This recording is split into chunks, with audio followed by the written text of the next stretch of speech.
नमस्कार, जोहार। न्यूज 11 भारत देख रहे हैं आप। आपके साथ मैं हूं अभिषेक भारती। जो कहूंगा सच कहूंगा, डंके की चोट पर कहूंगा।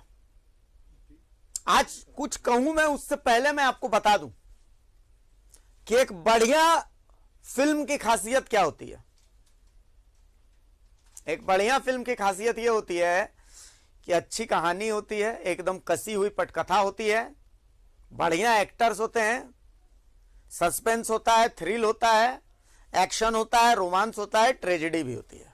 ठीक है, आज भी हम आपको ऐसी ही एक फिल्म दिखाएंगे। ये 1 घंटे की पूरी फिल्म है। 7 मिनट की शुरुआती एक फिल्म है और उसके बाद बाकी उसकी पटकथा लिखी जाएगी। ठीक है, अब फिल्म हम आपको दिखाएं उससे पहले कुछ डिस्कस कर लेते हैं। डिस्कस क्या कर लेते हैं? डिस्कस ये कर लेते हैं कि पुराने समय की 90s, 80s से 90s के बीच की आप फिल्म देखेंगे तो उन फिल्मों में एक ढर्रे पर फिल्म बनती थी। असल में बड़ा मजा आता था वो फिल्में देखने में। अमरीश पुरी चाहे अनुपम खेर ठाकुर हुआ करते थे, एक दबी कुचली सी हीरोइन होती थी, एक हीरो होता था। ठाकुर जो है वो गरीब परिवार को परेशान करते थे और उसके बाद जो है एक पुलिस वाला होता था, वो करप्ट सा, जो कि हीरो को पकड़ के जेल में डाल दिया करता था और सबूत गायब कर दिया करता था। ठीक है, तो होता यह था कि अमरीश पुरी जो ठाकुर हुआ करते थे वो उतने बड़े विलन नहीं थे। उनसे बड़ा विलन जानते हैं कौन हुआ करता था? वो पुलिस वाला, जो कि इस ठाकुर की मदद करता था सबूत गायब करके। अब क्या है कि यह चूंकि 2021 है, अब वो वाले ठाकुर साहब विलन वाले तो है नहीं, तो अब ड्रग माफिया है। अब वो वाला पुलिस जो सबूत गायब करता था वो तो है नहीं, तो अब जेम्स बॉन्ड चोर है और उस चोर की मदद करने वाले अधिकारी हैं। और सबूत क्या है? नकली दवाइयों का सैंपल। आप सोच रहे होंगे कि भला मैं क्या बात कर रहा हूं, तो तमाम बातें मैं आपको बताऊंगा आज, और सब बातें होंगी डंके के चोट पर।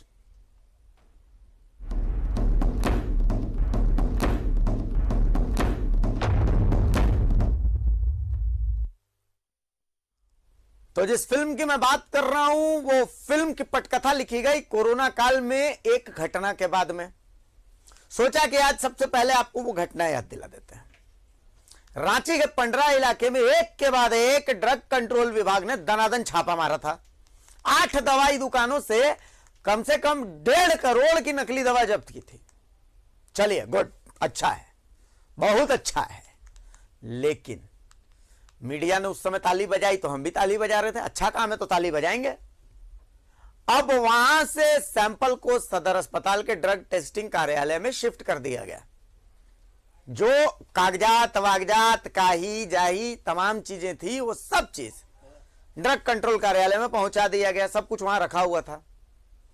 चलिए, अब फ्लैशबैक खत्म करते हैं, आज के समय में आ जाते हैं।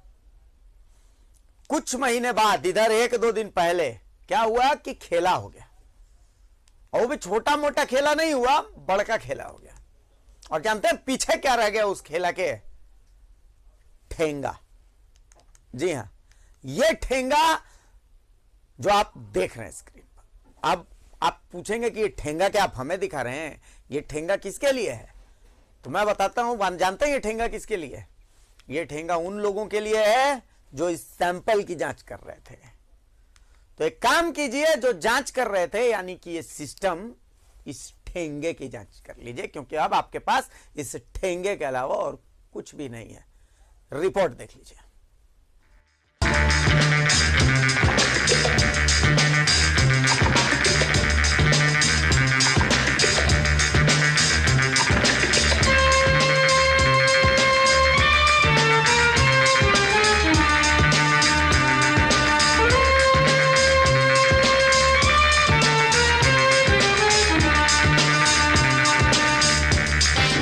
आज एक जबरदस्त सस्पेंस थ्रिलर देखिए। आज देखिए सिस्टम की कॉमेडी।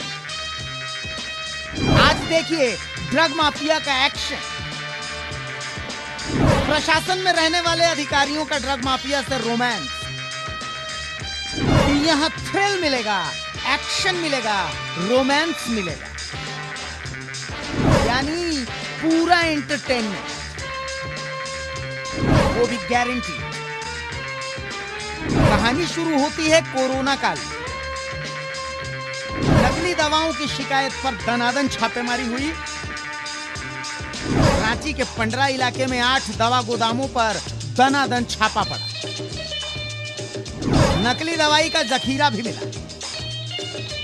दवाई जब्त हुई। नकली दवा का सैंपल सदर अस्पताल पहुंचा। सदर अस्पताल के ड्रग एंड फूड कंट्रोल कार्यालय में यह सैंपल रखा गया। सैंपल की जांच होनी थी कि दवाई नकली है तो किस हद तक है। जांच से पता चलता कि नकली दवा कितनी हानिकारक है। जांच से ही पता चलती इस नकली दवा की केमिस्ट्री, फिजिक्स, बायोलॉजी और हिस्ट्री, ज्योग्राफी।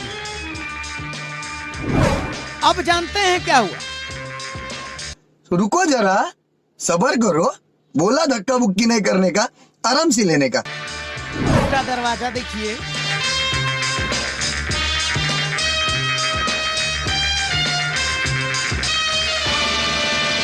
खुली अलमारी देखिए।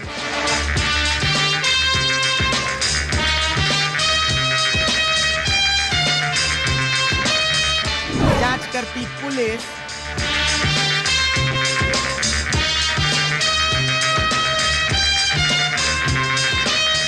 क्या लगता है यहाँ क्या हुआ?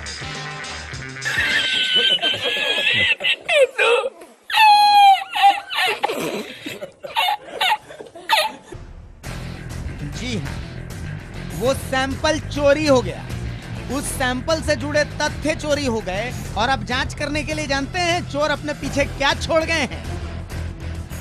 ठेंगा, ठेंगा, ठेंगा, ठेंगा, ठेंगा। तो कुल मिलाकर के ये टूटा दरवाजा बता रहा है कि आबरू पर वार हुआ है और खुली अलमारी बता रही है कि आबरू पर सिर्फ वार नहीं बल्कि आबरू की लूट भी हुई है। और जांच करती है पुलिस बिन कहे बस इतना चीख रही है कि गुरु अब माफ कर दो, हम तो बस जो कपड़े चोर उतार गए हैं वापस से सिस्टम को पहनाने आए हैं। पहना न भी पाए तो ढक तो जरूर देंगे। रोजा थाना अंतर्गत सदर अस्पताल के यहाँ पे ड्रग इंस्पेक्टर्स के कार्यालय से कुछ सामान चोरी हुआ है। इस संदर्भ में रोजा थाना में प्राथमिकी दर्ज की गई है और सभी संभावित बिंदुओं पर अनुसंधान किया जा रहा है। इस बारे में विवरणी हमें उपलब्ध करा दी गई है और किस प्रकार ये हुआ है, किन कारणों से हुआ है, किन के द्वारा किया गया है, इन सभी तमाम बिंदुओं पर जांच की जा रही है। दुकान कहाँ से सील हुआ है ना तो हम लोग फील्ड जाते हैं ना हम लोग को आइडिया है। ठीक है, हाँ हम लोग को आइडिया नहीं है कि कहाँ का सैंपल था। ठीक है, वो ड्रग इंस्पेक्टर साहब ही बता पाएंगे। सूचना हम लोग को कुछ नहीं मिला अभी तक। क्या सूचना? हम लोग ऑफिस आए थे, ऑफिस में पूरा सामान छितराया हुआ था। ठीक है, उसका ड्रग इंस्पेक्टर आया तो वही लोग देख के बताया कि एक सैंपल गायब है। आप सोचिए कि ये सिस्टम कितना भोला है, ये सुरक्षा व्यवस्था कितनी निरी है और हम और आप कितने बेचारे हैं। चोर आए, आराम से ताला तोड़ा। ध्यान रखिएगा, ताला तोड़ा, दरवाजा नहीं। यानी शायद दरवाजे से कमजोर ताला ही रहा होगा या फिर दरवाजा खुला रखने की मंशा ही रही होगी।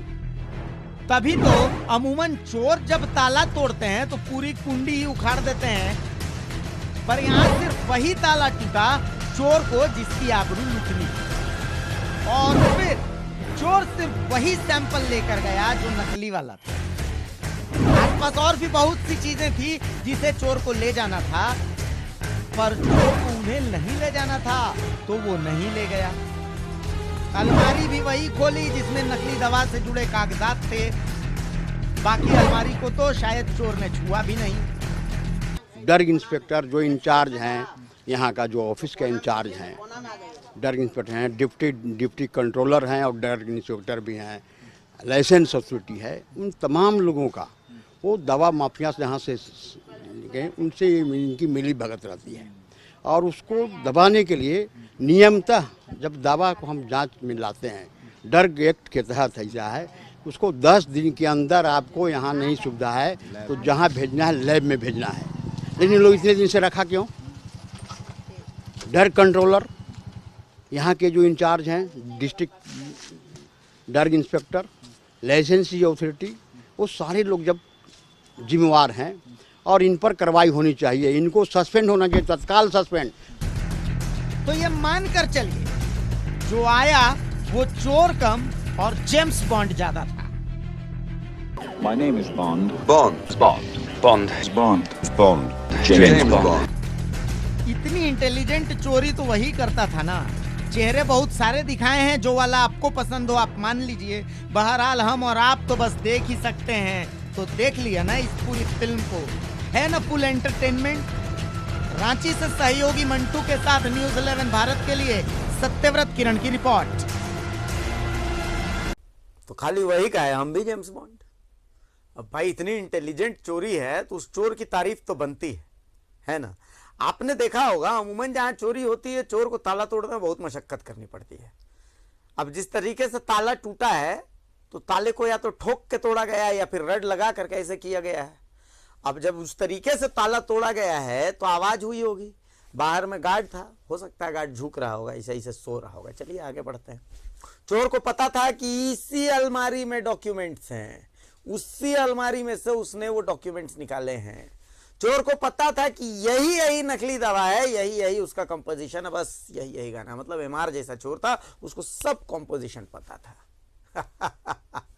है ना, बहुत एंटरटेनिंग स्टोरी, मजा आ गया ना सुन करके। अब देखिए हमारा पैनल हमारे साथ मौजूद है। मेरे साथ सुशांतो मुखर्जी सामाजिक कार्यकर्ता जुड़े हुए हैं, मेरे साथ अजय कुमार जी सीपीआई के नेता हैं जुड़े हुए हैं, और मेरे साथ मेरे सहयोगी सत्यव्रत किरण जुड़े हुए हैं। इन तीनों का परिचय मैं इस तरीके से भी कर सकता हूं कि इन तीनों ने भी आज उस घटना स्थल का जायजा लिया है एक बार।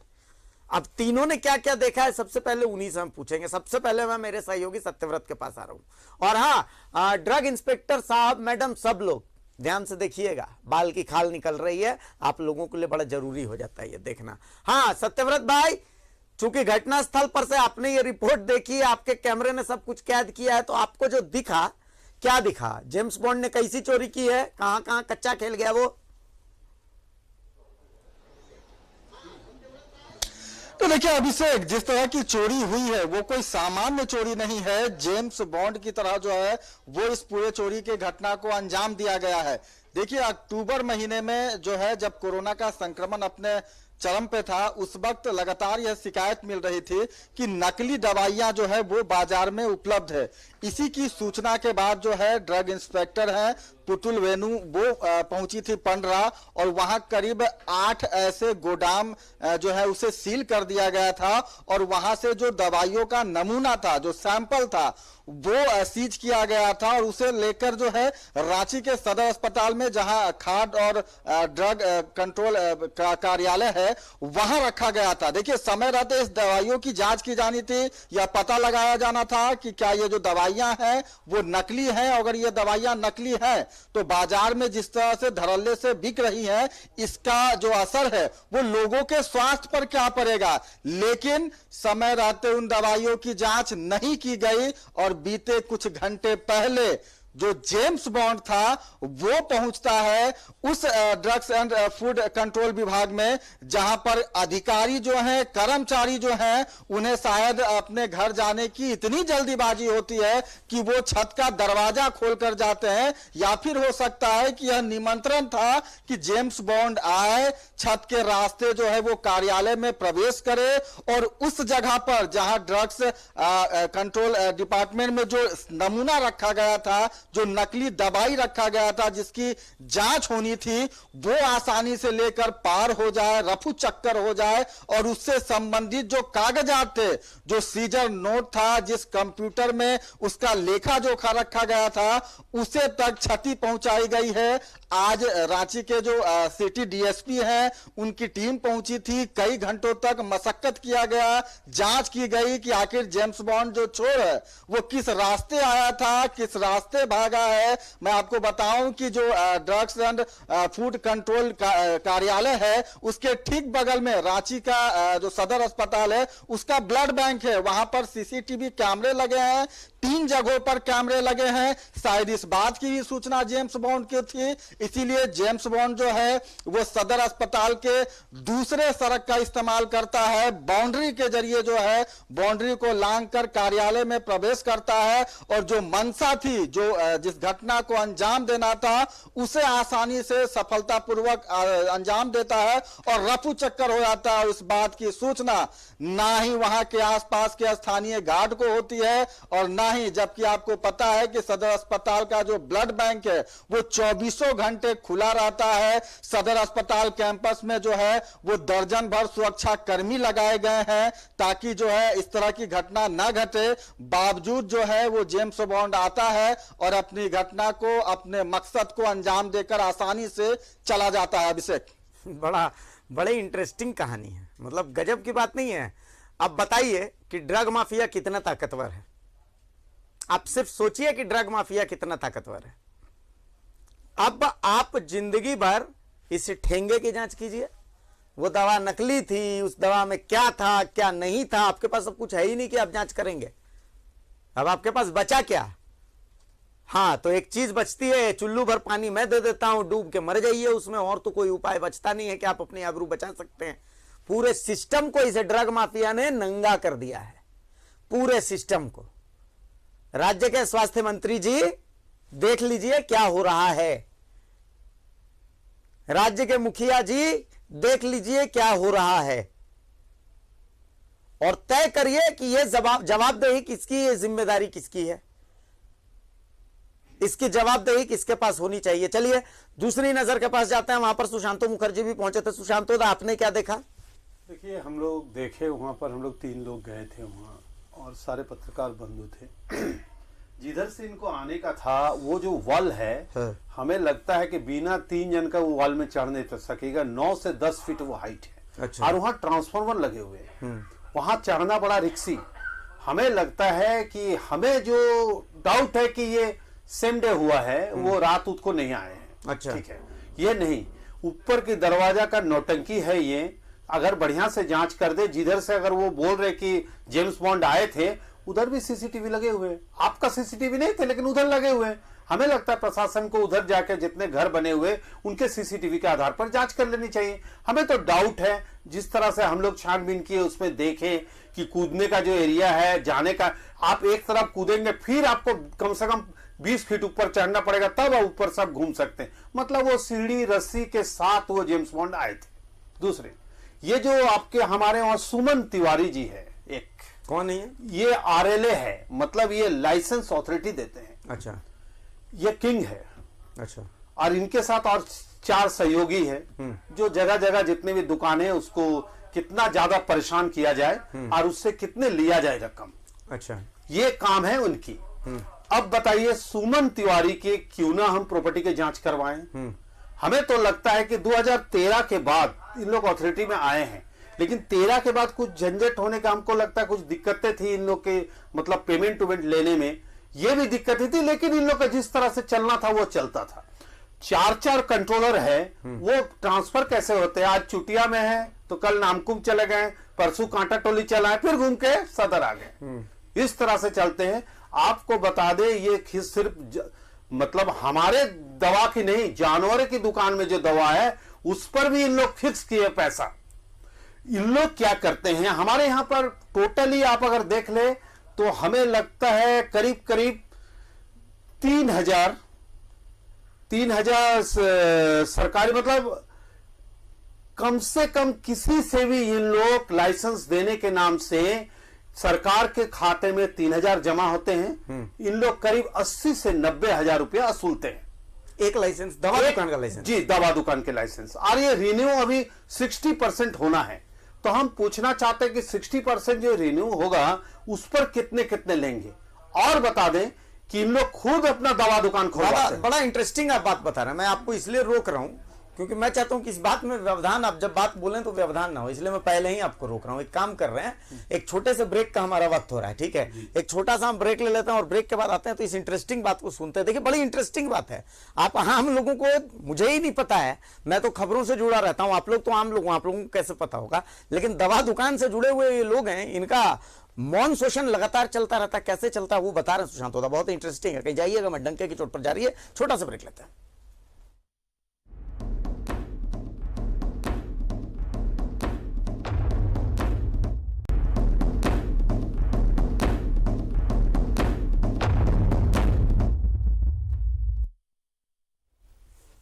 तो ब्रेक के बाद एक बार फिर स्वागत है आपका। डंके की चोट पर चल रहा है और डंके की चोट पर मैं वो खेल समझने की कोशिश कर रहा हूं, आप भी उस खेल को सुनिए। बड़ा इंटरेस्टिंग खेल है ये सुशांत होता। मतलब जो आप कह रहे हैं, एक ड्रग इंस्पेक्टर या ड्रग कंट्रोलर अगर चाहे तो जिसको मर्जी उसको लाइसेंस दे सकता है, जिसको मर्जी। मतलब आप कोई भी दवा दुकान खोल सकते हैं। आपके पास अगर 1 लाख रुपए हैं, 1.25 लाख रुपए हैं, तो आप जाकर के दवा दुकान खोल दीजिए। आपके पास फार्मासिस्ट है, नहीं है, कोई फर्क नहीं पड़ता, वो सब दे देंगे। बताइए तो सुशांत, क्या बोल रहे थे आप? पूरी बात बताइए। ये फार्मासिस्ट में इन लोग क्या करते हैं, जैसे एक फार्मा के लिए फार्मासिस्ट का तो फिक्स हो गए, वो दुकानदार के साथ तय होते कि 30,000 लेंगे, 40,000 लेंगे, 50,000 लेंगे, जो भी साल में वो ले ले। लेकिन इनका जो फिक्स रहते हैं 80,000, 70,000, 90,000। लेकिन सबसे बड़ी चीज है, तो पूरे दुनिया परेशान जब कोरोना काल में थे, तभी 1 लाख से ऊपर ये ले रहे थे और कहते हैं कि भाई हम आए हैं ऐसे थोड़ी, हम भी दे के आए हैं ऑफ द रिकॉर्ड। आज सुनते हैं सब, तो क्यों नहीं लें? ये हाल है हमारे। और बता दें कि हमारे यहां कानूनी तौर से अगर देखा जाए कि हमारे यहां 13,000 दवा दुकान है पूरे झारखंड में और फार्मासिस्ट है 6,000। बताइए ब्लैकमेल होंगे कि नहीं? ब्लैकमेल होना है, हर दुकान फंसेंगे। और यहां पर दवा, जो ड्रग कंट्रोलर जो जाते हैं किसी दवा में दुकान में छापा बनने, वो दवा को थोड़ी देखते हैं, वो जाके पहले पूछते कि फार्मासिस्ट है। खाली उसको खबर रहता है कि यहां नहीं है। आपको बता दें कि एक दुकान से, सोचिए आपके घर के नीचे 2 दुकान है, आप अपने दुकान को अगर 1 नंबर में रखें, गलती से आप 2 नंबर चले गए, पहले आप हो सके आप 10 दिन आगे उनको 80,000 दिए, फिर दूसरा नंबर दुकान में गए तो वहां बताने की जरूरत होती है कि हम बी में आ गए, तो आपको फिर 80,000 देना है। ये है हमारे साहब लोग, जिसको आरएलए कहते हैं, और ये लाइसेंस अथॉरिटी है इनका। और इनके साथ जो मैं तो सुन के हिल जा रहा हूं। हिल जाइए, हिलना ही है। अभी देखिए रिन्यूअल होना है कम से कम 60% दवा दुकानों का, 60%, मतलब 13,000 से आप 60% को जोड़ लीजिए। अब सोचिए उनका दुआई कैसे हो गए। यहां तो दवा दुकान तो साल जब लगते हैं तो वो डरते हैं किसी को भी दवा देने का, अब पैसा देना है, अब पैसा देना है। मतलब उनका हर साल 1 से 1.5 लाख रुपया इन लोग के पीछे खर्चा होते हैं। अगर आपका कोई गलतियां हो गया, गलतियां सुधारने के लिए उनको नहीं सुधारे जाएंगे, वो खुद सुधर जाते हैं और पॉकेट गर्म कर लेते हैं। ये सब अगर बात हमारे झारखंड सरकार और हमारे माननीय मुख्यमंत्री जी और हमारे हेल्थ मिनिस्टर को बदनाम करने के लिए इन लोग किस तरह से बातें करते हैं, तो नाम ले लेके बातें करते हैं। जो डरते नहीं है उनको नाम ले लेंगे, भाई दूसरे का, मंत्री जी का नाम ले लेंगे। और हमें पता है कि ये कुछ नहीं है, इन लोग का निश्चित तौर पर इनकी प्रॉपर्टी की जांच होनी चाहिए। सिर्फ इनकी नहीं, इनकी ससुराल की भी प्रॉपर्टी जांच हो। अभिषेक जी, हमें लगता है कि अगर जांच हो तो बहुत बड़ा खुलासा होगा, और इस खुलासा को करने की जरूरत है झारखंड सरकार को, जो इतना 1.5 करोड़ की देखे आप जांच का क्या कर दिया। हमें लगता है कि जांच जहां हो रही है वहां भी सेट हुए, चोरी कराया गया। और ये लोग रात को तड़पने की बात बोल रहे, हम कहते वो दीने में तड़पे हैं और शाम के टाइम में निकल गए, सुबह सुबह देखे जा रहे हैं दरवाजा के बाद। इसको ध्यान रखना है। और इन लोग के जो लाइसेंस देने की जो तरीका है, इस पर जांच करनी चाहिए। सारे चीज में अगर जांच हो जाए, हमें लगता है कि ये लोग सदर हॉस्पिटल पर नहीं बैठेंगे, हमारे होटवार में होंगे।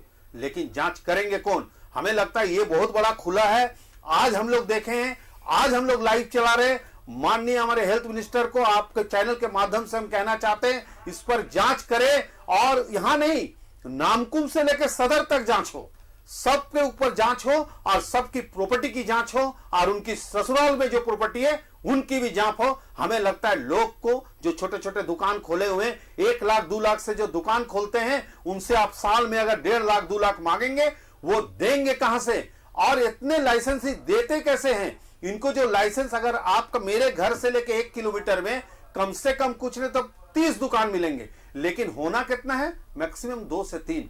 वो 30 दुकान 28 दुकानें उत्साहित करके उसको खुलवाया जाता है और उसको अपने देते हैं, सारा कुछ व्यवस्था दे के वो लाइसेंस देते हैं और उसे खोले जाते हैं। लेकिन पुराना नियम कानून के अनुसार अगर 20 साल हो जाए जिनकी एक्सपीरियंस दवा दुकान में, उसको फार्मासिस्ट की जरूरत नहीं होती है, उसे फार्मासिस्ट की जरूरत नहीं है।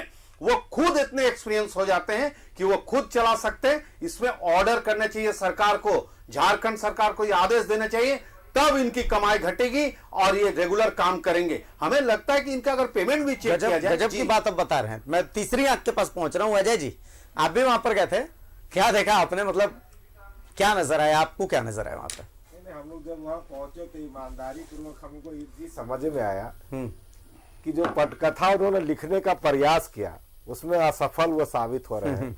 पटकथा मैं इसलिए कह रहा हूँ कि उन्होंने कहानी क्रिएट किया कि यहाँ चोरी हुआ। अगर चोरी होता है तो कोई भी चोर जब आएगा तो बकायदा ताला तोड़ेगा, गेट का ताला तोड़ेगा या अलमारी तोड़ेगा या इधर उधर की चीजों को तोड़ने का प्रयास। उसको ये नहीं मालूम होता कि इसी अलमारी में इतना नंबर रैक में ही हमारा सामान रखा हुआ है या सैंपल रखा हुआ है। तो कहीं ना कहीं पटकथा अंदर के कर्मचारियों की मिली भगत के द्वारा ही हुआ है। अगर अंदर के कर्मचारी नीले नहीं रहते तो कोई भी चोर ईमानदारी पूर्वक वही सैंपल नहीं उठा के ले जाता जिसकी जांच होनी है और जो नकली है या असली है जिसको साबित करनी हुआ। तो ये झारखंड में जो स्वास्थ्य विभाग में जो खेल चल रहा है ये लगातार आज से नहीं चल रहा है। हम लोग लगातार देखें कि झारखंड में माफियाओं का, दवाई माफियाओं का एक सिंडिकेट है। आप 2002 से लगातार अगर उठाइएगा पुरानी अखबारों में भी तो यहाँ पर नकली दवाइयों का एक बड़ा कारोबारी हुआ करते थे जो अपर बाजार में होलसेल की दुकानें रखते थे। मैं उनका नाम अभी से नहीं बताऊं क्यों अभी काम नहीं कर पा रहे। तो ये सिंडिकेट उस समय से चला रहा है। सत्तू डाल देते थे, नकली दवाइयों का, हाँ सत्तू का कैप्सूल जो बोले, प्रोटीन का कैप्सूल में सत्तू भर के यही जलान रोड में बिका करता था। तो उस पर करोड़ करोड़ की दवाइयां का स्मगलिंग का आरोप लगता था, लेकिन वो सब दब जाती थी। तो दबने का कारण आज हम लोग को समझ में आता है कि जो हमारे प्रशासनिक अधिकारी है वो ईमानदारी पूर्वक जांच ही नहीं करते और वो अगर सैंपल पकड़ के ले जाते हैं तो वो वेट करते हैं कि इसका कीमत, वो वेट करते हैं कि इसकी कितनी मोटी थैली रकम हमारे घर में पहुंचे, तब तक वो सैंपल को हम रखे रहते हैं और वो जब तक जांच घर में नहीं भेजने का प्रयास करते हैं। और जब उनके पास मोटी रकमें पहुंच जाती है तो वो सैंपल को निष्क्रिय कर देते हैं या वो सैंपल की जांच को ही बदल देते हैं। लेकिन यहाँ पर उन्होंने गलती क्या कर दी कि कोरोना काल के दरमियान में जरूर नकली दवा का कारोबार पूरे झारखंड के ग्रामीण क्षेत्रों को, ये 15 से जो ग्रामीण क्षेत्रों के लोगों को, कई लोग दवाई खाने के बावजूद मरे कोरोना काल में भी बीमारियों के। तो ये कहीं न कहीं जो सिंडिकेट था उसको जो पकड़ा इन्होंने तो एक मोटी रकम वसूली गई। लेकिन चूंकि मीडिया में आ गया था कि सैंपल कलेक्ट हो गया वहां और ये जो कि सदर में जमा हो चुका था तो इसकी सैंपल की जांच होने के लिए जाना था।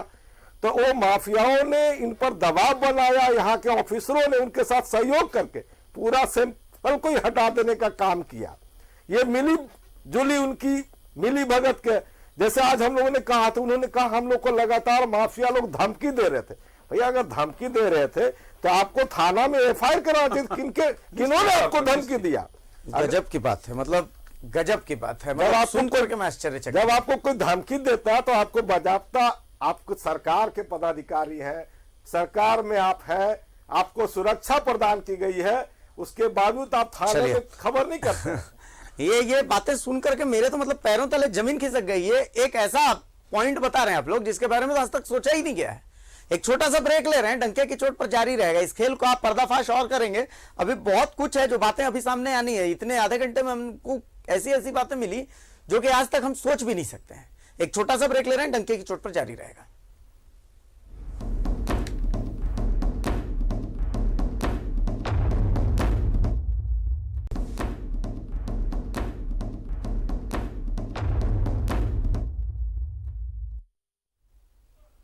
तो ब्रेक के बाद एक बार फिर स्वागत है आपका। डंके की चोट पर जारी है।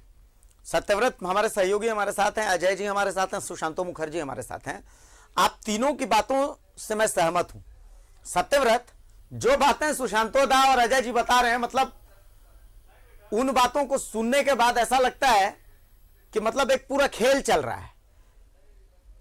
मतलब सुन करके बड़ा आश्चर्य हो रहा है। अजय जी, आप कुछ कहना चाह, मतलब आपकी बात अधूरी रह गई थी, कुछ और भी पॉइंट्स है क्या जो आप कंप्लीट करना चाहते हैं? हाँ, मैं ये कहना चाह रहा था कि ये लोग लोगों के जीवन से खिलवाड़ कर रहे हैं। ये जो पदाधिकारी लोग हैं, जो नकली दवाइयों का कारोबारी को जो सपोर्ट करते हैं, इससे यहाँ के आम आवाम के जीवन से खिलवाड़ कर रहे हैं। ये मामूली इनका गुनाह नहीं है, ये कई लाख परिवारों को, 3 करोड़ से ऊपर झारखंड वासियों को धोखा दे रहे हैं। ऐसे पदाधिकारियों को राज्य की सरकार को तत्काल प्रभाव से बर्खास्त करने की जरूरत है, जो जनता के स्वास्थ्य से खिलवाड़ करता है, जीवन से खिलवाड़ करता है, और जो सबसे ज्यादा विश्वास करता है। इस पर क्रिमिनल केस होना चाहिए। और मैं एक अपील भी करना चाहता हूं स्वास्थ्य मंत्री जी से कि आप बहुत ईमानदारी व्यक्तित्व हम लोग समझते हैं, आपका बहुत ईमानदार छवि था। ऐसे पदाधिकारियों को तत्काल संज्ञान लेके बर्खास्त करें और इन पर क्रिमिनल केस दर्ज करके इनको होटवार जेल में भेजने का काम करें। सत्यव्रत, मतलब सुशांतो दा और अजय जी जो बोल रहे हैं, हीनियस क्राइम है और सही बात है। ये कह रहे हैं, जो आंकड़ा ये बता रहे हैं कि बताइए राज्य में 5000 फार्मासिस्ट हैं और दवाई दुकान पता नहीं 30,000 के 50,000 कितना 13,000 दवाई दुकान और 6,000 फार्मासिस्ट। बताइए, 6,000 फार्मासिस्ट और 13,000 दवाई दुकान, मतलब एक फार्मासिस्ट 200 दवाई दुकान के हिसाब से चला रहा है। ये सिर्फ रांची का आंकड़ा है ना, राज्य का है, राज्य का आंकड़ा है। सत्यव्रत, मतलब एक स्टोरी तो इसको लेकर के भी बनती है, इसके अगर तह में जाएंगे तो पता नहीं कितना कुछ क्या क्या निकल जाएगा। सत्यव्रत,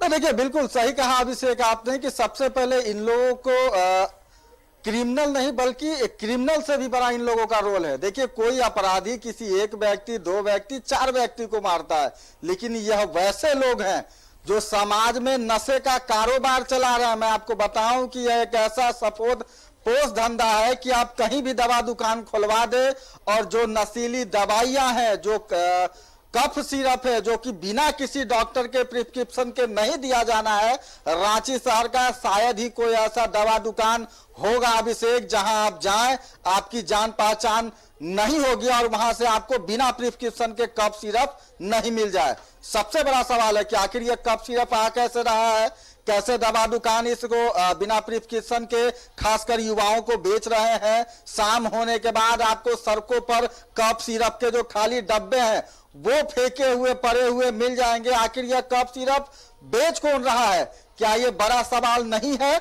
ऐसे लोग जो कि 1, 2, 3 नहीं बल्कि समाज के जो गुमराह हो चुके युवक हैं, उन्हें मौत के घाट पर ले जाने का काम कर रहे हैं और ऐसे अधिकारियों पर कार्रवाई होनी चाहिए। अभिषेक, आज जो घटना देखने को मिली है, आपने कहावत सुना होगा कि ना राधा के 9 मन रही है और ना राधा नची है, यानी कि जो सैंपल लाया गया था जांच के लिए वो सैंपल ही गायब कर दिया जाए ताकि उस सैंपल की जांच ही नहीं हो सके। अक्टूबर महीने में सैंपल को जब्त किया गया था 15 से रांची सदर अस्पताल के जो ड्रग कंट्रोल विभाग का कार्यालय है वहां उसे रखा गया। आप समझिए कि अक्टूबर के बाद जो है वो इतने समय होने को है, लेकिन अब तक उन सैंपल की जांच क्यों नहीं की गई?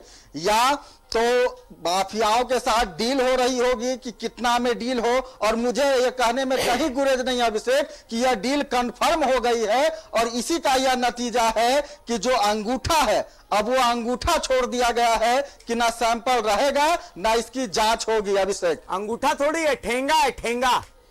पूरे सिस्टम को ठेंगा दिखा दिया है कि लो जो करना है कर लो, हमने तो अपना काम कर दिया, तुम में है ताकत, है हिम्मत तो दिखाओ हमारा कुछ बिगाड़ करके। असल में यही कहलाता है ठेंगा, और ये ठेंगा असल में सिस्टम को नहीं है, हमारे और आपके जैसे लोग हैं, आम लोग हैं, उन लोगों को दिखाया कि लो तुम लोग बेवकूफ हो, तुम लोग वोट दोगे, तुम लोग IPS IAS बनाओगे हमें, तुम लोग ही हमें चुनोगे, सब कुछ करोगे और तुम लोग तमाशा भी देखोगे। सीधी सी बात है भैया, ये तो डंके की चोट पर खेला चल रहा है ना, ये जो खेला है सुशांत होता है ये तो डंके की चोट पर चल रहा है, सिंपल सी बात है। आपको बता दें कि अंचल ऑफिस की जो हाल है जमीन से रिलेटेड, इनकी भी वही हाल है। आपको अगर आपकी दुकान रहे लाइसेंस तो आप उससे ऑनलाइन लाइसेंस लेने की अधिकार है, आप जा सकते हैं, लेकिन जिस तरह से अंचल ऑफिस में ऑनलाइन भरने के बाद वहां जाके पहुंचाने चढ़वा देने पड़ते हैं, यहां भी आने पड़ते हैं। आप अंचल यहां पर ये पूरे भर लिए, कुछ नहीं होगा, कोई काम नहीं होगा। आपको डॉक्यूमेंट्स पहुंचाने, जब हम ऑनलाइन सारे डॉक्यूमेंट्स डाल दिए, ये नियम है कि ऑनलाइन सारा चीज हो जाना चाहिए। जो गलतियां हैं आप उसको लिखें, वो फिर उसको सुधारेंगे, लेकिन ऑनलाइन आपका कंप्लीट नहीं होंगे जब तक वहां ऑनलाइन नहीं करेंगे आप। ये हाल बनी हुई है हमारे स्वास्थ्य की, और इस तरह से कितनी जगह रोके जाएंगे। तो इसको निश्चित तौर पर उच्च स्तरीय जांच होने की जरूरत है। अगर इस पर कार्रवाई हो, हमें लगता है कि बहुत जरूरी है कार्रवाई होगी तब आगे ये रुकेंगे। और ये जो कंट्रोलर जो है हमारे यहाँ 4 है रांची जो कंट्रोलर का काम क्या, पहले मुझे देखिए, कंट्रोलर का काम यही है कि हड़काओ जाके कौन सी दवा दुकान है, उसे डराओ। नहीं, जेन्युइन काम क्या है उसका? जेन्युइन काम है कोई जांच करने की, उसे कंट्रोल में रखने की। जैसे देखिए अभी हमारे सत्रवत जी बोल रहे थे, हर जगह हम लोग भी रोड में आते तो हमें लगता है कि मोटरसाइकिल से जाते हैं, अगर रात को 9 बजे गुजरे तो 2-4 बोतल के ऊपर हम लोग पैर चढ़ा देते, गाड़ी चढ़ा देते हैं, वहां बिकते, हर दवा दुकान के बगल में बिकते, तो इसको क्यों ना अधिकार देते? इतना कि आपको बोल दे कि जहां पर सदर हॉस्पिटल है उसके अगल बगल ज्यादा बिकते हैं, लेकिन देखिए सब ठाट बाट में है। दवाई के नाम पर इन लोग तो जानवर की दवा दुकान को भी नहीं छोड़ते हैं, उनसे भी वसूलते हैं, और उनसे इससे ज्यादा वसूलते हैं। आपको बता दें, 1 नंबर, 2 नंबर, 3 नंबर, 4 नंबर करके जो कंट्रोल ऑफिसर हैं, उन लोग इस तरह से लूटते हैं। अभी हाल फिलहाल में आपर बाजार में किए हैं कांड। आपर बाजार में एक दवा दुकान से इस तरह से कि मतलब मुंह बोली जो देना है देगा, नहीं तो आपको ऊपर कार्रवाई हो जाएगी। जाके दवा नहीं खोजते कि कौन सी दवा डुप्लीकेट है, वो नहीं खोजेंगे, वो खोजेंगे कि फार्मासिस्ट है। उनको पता है कि भाई हमारे पास तो 6000 फार्मासिस्ट है, अब 13000 दुकान है, तो कैसे रहेंगे, एक दुकान में नहीं होंगे, फिर उसको जाकर मैनेज करने के लिए आप फिर पैसा दीजिए। इस तरह से लूट हमारे झारखंड में चल रहे। और बता दें, कंट्रोलर बिहार सरकार जब थी, झारखंड मतलब बिहार जब थे, तभी कंट्रोलर की जरूरत नहीं थी, और अभी भी आज के डेट में भी बिहार में ये कंट्रोलर नहीं है, लेकिन यहां कंट्रोलर बना दिए, क्योंकि वसूली करने के लिए कौन रहेंगे, उनकी काम है, वो जाएंगे, जाके हड़काएंगे उसको, जब हड़काएंगे तो वो सीधे चलाएंगे। इस तरह से हमें लगता है कि थानेदार निश्चित तौर पर, डीएसपी भी देखे, सिटी डीएसपी भी थे, हमको लगता है कि इस पर जांच होगी, बड़ी जांच होगी, जिस तरह से मूड बन रहे। लेकिन आपके चैनल के फिर माध्यम से हम कहना चाहते हैं, वो 10 फीट का दीवार छलांग लगा के वो ट्रांसफार्मर का बीच से कोई भी चोर नहीं आएंगे। यहां हमें देखना है किधर से आए थे चोर। मैंने ऐसा नहीं ना है कि आपको सरसों में भूत है, अगर सरसों में भूत रहे तो हमें लगता है ये सब नौटंकी कर रहे हैं हम लोग। टाइम फिक्स किया जाए, उस पर जांच हो, निश्चित तौर पर जांच होगी। और हम फिर भी कहना चाहते हैं, स्वास्थ्य मंत्री को बदनाम किए जा रहे हैं, यहां से हमारे स्वास्थ्य मंत्री को, हमारी सरकार को बदनाम किए जा रहे हैं। इस पर कार्रवाई हो, अगर कार्रवाई होगी तब ये सुधरेंगे, नहीं तो नहीं सुधरेंगे। अभिषेक जी, अजय जी, बिल्कुल अजय जी, मैं मतलब ड्रग कंट्रोलर का मैंने फंक्शन पूछा है, क्यों पूछा मैं बताता हूं कि चलिए, ये तो रांची शहर की बात है, गांव की, थोड़ा सा रांची से मैं थोड़ा सा साइड में चल लेता हूं, ठीक है, कांके चल लेता हूं, मैं चल लेता हूं चान्हू, मैं चल लेता हूं थोड़ा सा यूं मान करके चलिए कि रामपुर, बूंदू चल लेता हूं, तमाड़ तक भी चल जाता हूं मैं, ठीक है, इधर मैं चला जाता हूं, तुपुदाना की तरफ चला जाता हूं, ठीक है, हर तरफ मैं चला जाता हूं, मैं बेड़ो चला जाता हूं। मैं वहां जाकर के देखता हूं तो मैं देखता हूं कि छोटे छोटी दुकानें, मतलब एक एक छोटे से इन प्रखंडों में, मैं छोटा प्रखंडवार बता रहा हूँ, ठीक है। अब मैं चलिए रांची की बात छोड़ देता हूँ, मैं कहता हूँ चलिए गुमला सिसई, ठीक है, सिसई में मैं देखता हूँ कि एक डॉक्टर है, वो दांत का भी ऑपरेशन वहीं पर कर देता है, दवाई दे देता है, और वो पेट भी चीर देता है। बच गया तो ठीक है, किस्मत आपकी नहीं बचे तो भी आपकी बदकिस्मती। तो ये सब भी देखने का काम तो ड्रग कंट्रोलर का है। जी जी जी, मतलब मुझे नहीं लगता है कि किसी ड्रग कंट्रोलर को आपने ये करते देखा होगा कि जा करके वो दुकान में कि भाई तुमने ये दवाई दी, ये विदाउट प्रिस्क्रिप्शन कैसे दी, तुम यहाँ पर जो दवाई दुकान चला रहे हो क्या तुम्हारे पास लाइसेंस है, ये सब चेक वेक करते, जो अपनी जिम्मेदारी है वो जिम्मेदारी निभाते, छापा मारते ना। ये छापा मारेंगे कहाँ, गोदामों में जाकर के छापा मारेंगे, क्यों, क्योंकि वहां पर मोटा पैसा मिलता है। छोटे दुकानों को जाकर ऐसा बात नहीं है अभिषेक, ये जो आपने बोला ना, जितनी नकली दवाइयों का खपत होता है, ये झोला छाप डॉक्टर जो ग्रामीण क्षेत्रों में काम करते हैं, ये सब प्रिस्क्राइब किया जाता है, इन्हीं के इसी ऑफिस से बताया जाता है कि इस दवाइयों को आप उस एरिया में खपाइए। अच्छा, यहाँ से ये जो खेला आपने बोला ना, ये जो बाहर में जो जितने भी रिंग रोड के आसपास या जो पंडरा से जो है ये खेला होता है ग्रामीण क्षेत्र में, चूंकि वो झोला छाप डॉक्टर्स हैं, वो दवाई भी देते हैं, आपको इंजेक्शन भी देते, दांत भी उखाड़ते हैं, ऑपरेशन भी करते हैं। उस पर ये कार्रवाई इसलिए नहीं करते कि उनको वहां से एक निश्चित रकम मिलती है, एक निश्चित रकम मिलती है। आप देखेंगे कि एक आरएमपी प्रैक्टिशनर होता है, उसको रजिस्टर्ड मेडिकल प्रैक्टिशनर करते हैं, वो सिविल सर्जन के ऑफिस से दिया जाता है कि आप इस क्षेत्र में थोड़ा सा जानकारी होता है, रजिस्टर्ड मेडिकल प्रैक्टिशनर होता है, वो अप्लाई करते हैं और उसको दिया जाता है कि आप चला सकते हैं, आप ग्रामीण क्षेत्रों में काम कर सकते हैं। लेकिन वहां पर ये नकली दवाइयों को खपाने के लिए ड्रग कंट्रोलर लोग जो है सब को भेज देते हैं, या जितनी भी एक्सपायरी दवाइयां होती है, एक्सपायरी दवाइयों को भी, चूंकि गांव के लोग अनपढ़ होते हैं, नहीं समझ पाते क्या है, तो वो दवाइयों को भी लोग उधर ही खपाने का काम करते हैं। तो ये मामूली नहीं है, जिंदगी से खिलवाड़ करते हैं ये लोग, ये आम लोगों की जिंदगी से खिलवाड़ करते हैं चंद पैसों के लिए। चंद पैसे मैं इसलिए कहता हूं कि इनके पास तो पैसा आ जाता है, मरते समय ये पैसा लेके नहीं जाएंगे, इसी धरती पर उनके कपुत्र या सपुत्र लोग उपयोग करते हैं। लेकिन ये जनता की गाढ़ी कमाई को जो पैसा है वो लूट लेते हैं, और लोग फिर भी कई एक मौतें होती है। आप कहते हैं कि विटामिन की गोलियां जो बांटते हैं ये लोग, उसमें क्या रहता है, वो सब नकली दवाएं, जो भी एक्सपायरी दवाएं उसको रीपैकिंग होती है। आप ये भी जानिए कि इन लोग के नजरों में ये भी है कि यहाँ की जो एक्सपायरी दवाई रिपैकिंग होके भी आती है, वापस से वही दवा फिर से वो दवा को रिपैकिंग करके भी आप पता लगाइए कि यहाँ से कहीं कहीं जाता है बंगाल के किसी एरिया से, वहां से रिपैक होकर वो दवा आता, सेम चीज पर उसका पूरा पोस्टरिंग हो जाता है। ये लोग नहीं जांच करते हैं, ये जांच इसलिए नहीं करते हैं कि वहां पर इनको मोटा पैसा मिलता है। इनका काम होता है कि दवाएं कौन सी कंपनियां रजिस्टर्ड है और कौन कौन सी कंपनियों को मानक में है, ये दवाई इनको ड्रग कंट्रोलर का ये काम है कि दवाइयों की मानकता को परखना है, कौन कौन दवाई झारखंड में कौन कंपनी सप्लाई की, इस पर नजर रखने की जरूरत होती है। ये इस पर कंपनियों पर नजर नहीं रखते हैं, ये सीधा रखते हैं कि कितना माल इनके जेब में आ रहा है, इस पर वो नजर रखते हैं। ये गंभीर मसला है, इसलिए हम लोग बार बार कह रहे हैं कि ऐसे लोगों को ऐसी जगह पर बैठा कर रखने की जरूरत नहीं है, तत्काल प्रभाव से इनको जेलों में भेजा जाए। ये जनता के जीवन से खिलवाड़ कर रहे हैं लोग। सत्यव्रत, तमाम बातें मतलब सुन करके आज मैं आश्चर्यचकित हूं, सीरियसली, मतलब गजब की बात ये सुन करके लग रहा है कि इस दवा में, जिसको हम जीवन रक्षक कहते हैं, उस दवा में भी इतना खेला हो सकता है। गजब की बात है। अच्छा, मैं सत्यव्रत एक बात आपसे समझना चाहता हूं, ड्रग इंस्पेक्टर हो गए, ड्रग कंट्रोलर हो गए, मतलब हर एरिया के अलग अलग होते हैं जहां तक मैं जानता हूं, तो मतलब बेसिकली उनका काम तो यही है ना कि भाई आपके इलाके में जो दवा मिल रही है क्या वो अप टू डेट है, अकॉर्डिंग टू नॉर्म्स, सारी चीजें बस यही तो रहती है। और लाइसेंस निर्गत किया जाता है, इसलिए लाइसेंस निर्गत इसीलिए किया जाता है ना कि भैया जो जिम्मेदार लोग हों वही इस व्यवसाय में आ सके। लेकिन जिस तरीके से सुशांतोदा बता रहे हैं, मतलब ये तो अलार्मिंग है, काफी अलार्मिंग है, डराने वाली बात है ये तो। और उसके बाद फिर ड्रग माफिया इसका कदर हावी है कि भैया आंखों के सामने देखिए पूरे का पूरा सैंपल नकली दवाइयों का गायब हो जाता है। सत्यव्रत,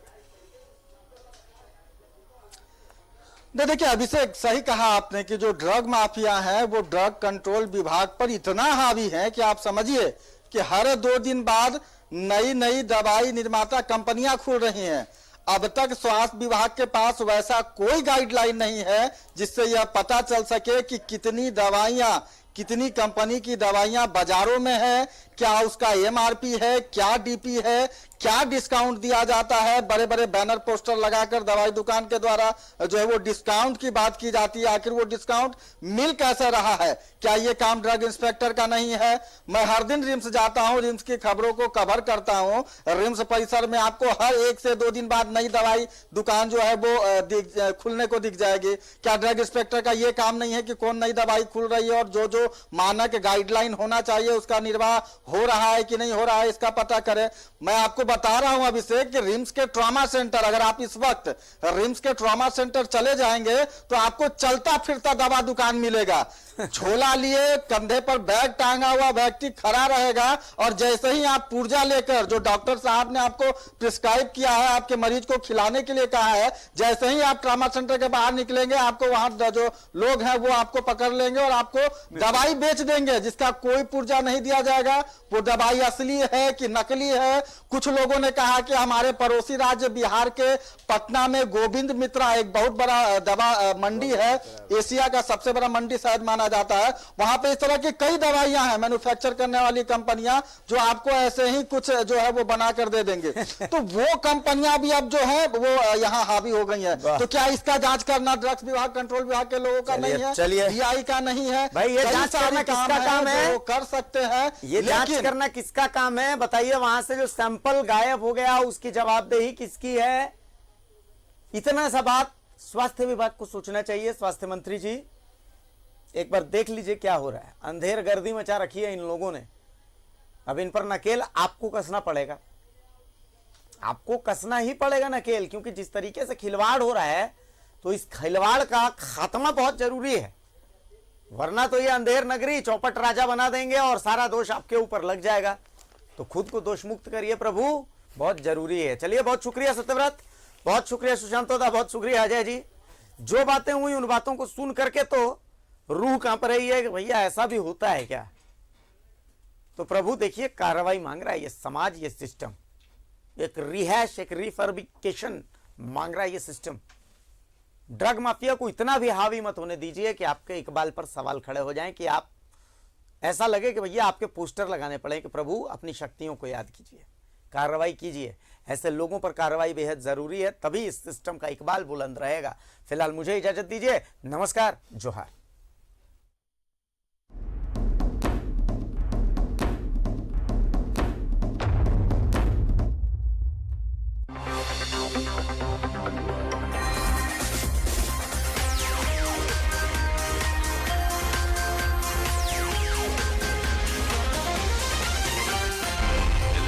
सच है तो दिखेगा।